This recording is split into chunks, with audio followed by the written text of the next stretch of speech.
Hey everybody, Josh Sigurdson, World Alternative Media here, and of course we're joined by author and economic analyst here at WAM, John Sneisen, and we talked about Suriname a few times in the past. Suriname, of course, is a mostly Dutch-speaking country. When we first reported on it, it had one of the highest inflation rates in the world. Now, at face value, it looks like Suriname is doing a lot better today. If you look at the inflation rate on Trading Economics here, it shows in January 2017, the inflation rate was at about 57.3%, and today it's at 10.8%. That sounds amazing, right? It sounds like everything's starting to get better. It sounds like they're not printing as much.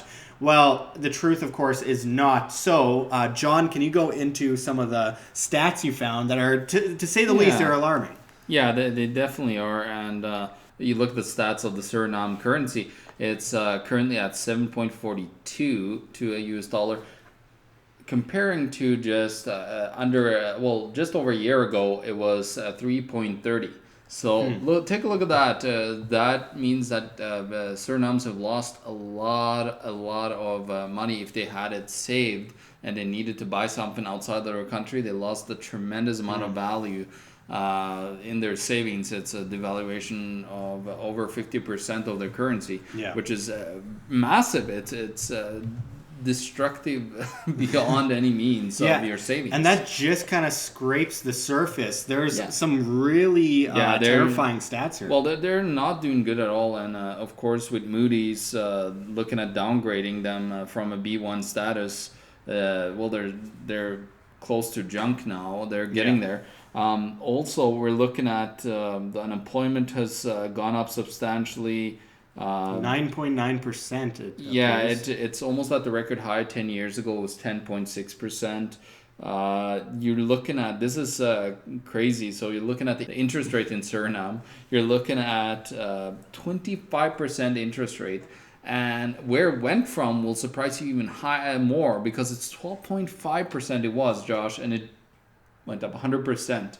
Let's compare this for 1 second here, John. We've recently reported on how the Fed raised interest rates like crazy. In the United States, the Federal Reserve put up interest rates the most in a decade. And how much was that? 1%.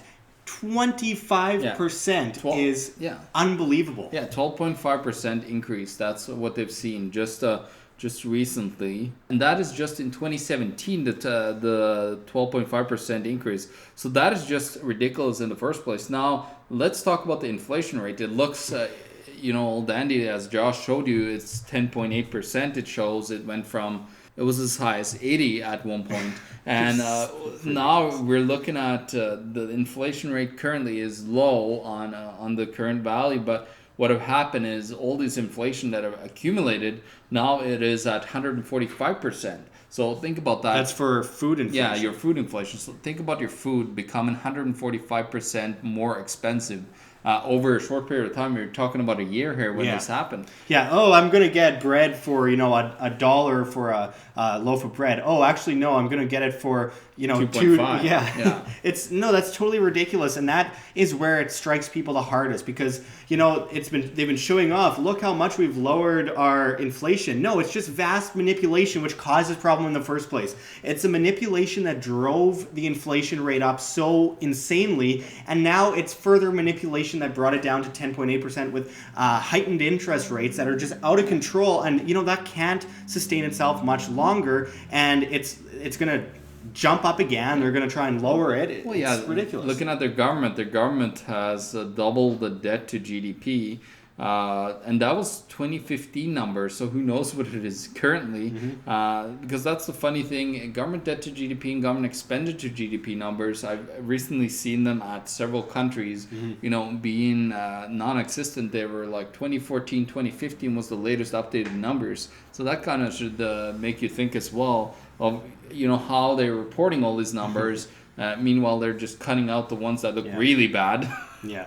Well, and we have to make it absolutely clear here that this is all building up to something that's epic. I mean, it's a small country, but the people within that country matter. The people within that country are being used and abused, and they are facing a brick wall and they're flying a jet right into it. And that's what we're seeing with this vast manipulation. Is it, oh, it's really bad. Oh, it looks like it's getting bigger or better. Oh, it's really bad. Oh, it looks like it's getting better. But in reality, it's just more manipulation, which builds up pressure, so it explodes that much bigger in the long run. And meanwhile, the US dollar also had inflation. What we're not seeing, you've seen the US dollar become strong. Well, the US dollar is meanwhile also losing value as it's looking strong compared to other currencies. So you also got to remember that. That's let's compare it to something that's also being that exactly. So you're looking at the government budget. It's 2016 number. It's negative 5.7. So it's quite substantial drop in the expenditure from the government. They're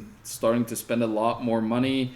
And the ease of doing business and the corruption indexes have skyrocketed in Suriname. Meanwhile, what happened when me and Josh talked about this? There was an IMF loan to Suriname, and of course that IMF money, surprisingly enough, it ends up in some corrupt officials' pockets. That's not a surprise, Josh. No, it's because the IMF works with these corrupt officials to then loot. They give them mass amounts of money in order to then say that, you have gotten severely downgraded. You have now to pay 25% on your debt. 25%, that's a 100% increase on how much? No, sorry, that's 100% increase on the debt that you have to pay. The interest that you have to pay on that debt. So the government here is running towards bankruptcy.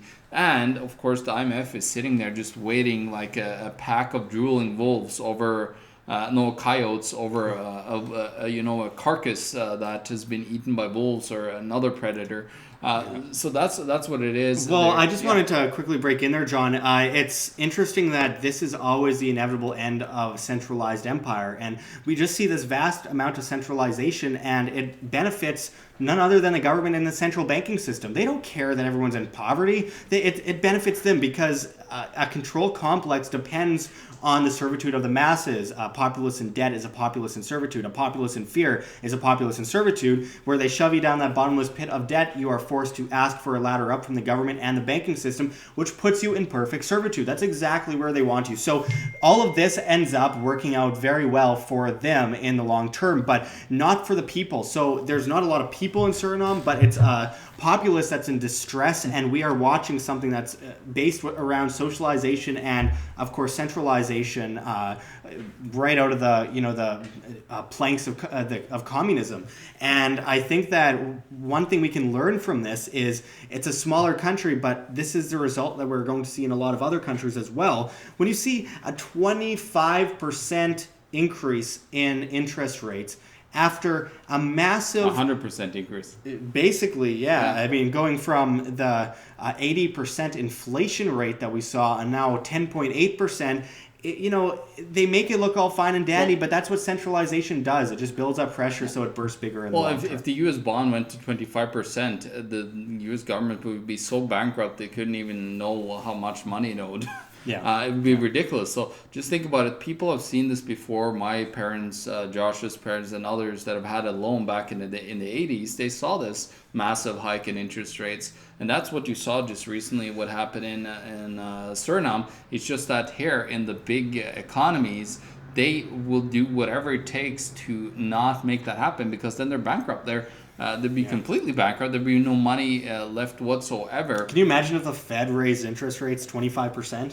I mean, it would just... Well, yeah, to 25. It's impossible. They'd be done, as I said. They'd be eviscerating... So cross your fingers for that. Yeah, well, we can only hope, but I don't think that will happen. I think they will just try to manipulate the economy until there's nobody left believing in it, and then cryptocurrencies and gold and silver will win. Tangible assets, that would just decentralized. They would always win. You can't have this massive amount of printing of money, getting into all this debt without any consequences. Just look at history. It's just written with hundreds upon hundreds of times. Yeah. The debt-based system has just fallen apart every single time it's been implemented. It's inevitable. And as we always say, all fiat currencies eventually revert to their intrinsic value of zero. They always have. They always will. Going back to 1024 AD in China, and people never learn. It's happened hundreds of times. And while the fundamentals are off the table due to the level of manipulation in the monetary system. We know it's going to happen. We just can't put a date on it. So that's why you have to be prepared. And starting off from that to finish off this video, John, as I always say, food, water, shelter, self-defense. So you're not gathering things for the toughest guy on the block. Look at the food inflation, right? Absolutely. Gold, silver, self-responsibility, financial responsibility, self-sustainability. That comes in handy most. You cannot have freedom without responsibility. So ending it off there, I want the people of Suriname, I know we have quite a few viewers in Suriname due to our past videos on the subject, to please comment below their experiences with this system and why. I mean, when you look at the news in Suriname, what comes up? It's, wow, Incel Air resumes route between Curaçao and Suriname today. Wow, it's a flight that's going back and forth between Curaçao and Suriname. Big deal. There are much bigger situations in the news, but that's all they report on. Yeah. So we need to keep getting this message out more so that people in Suriname can be educated, because with education comes understanding of the negative, turn it into a positive, and,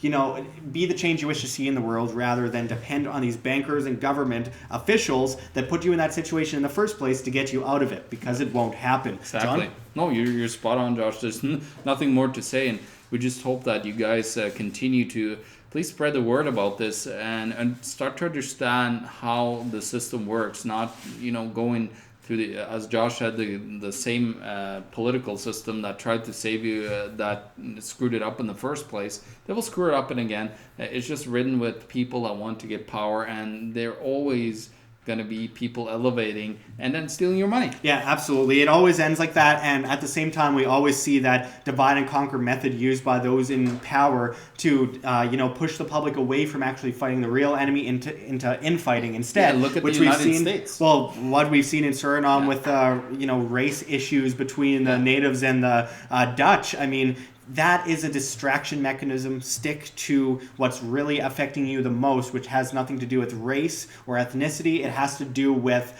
who is in power and how they're taking advantage of you. Yeah, and one last thing, the Suriname government, I was looking at buying some notes actually from the old hyperinflationary era, because they had a hyperinflation in Suriname. Well, the government had priced it, and you can only buy it from the central bank itself. So they were hiding, the old history of the country.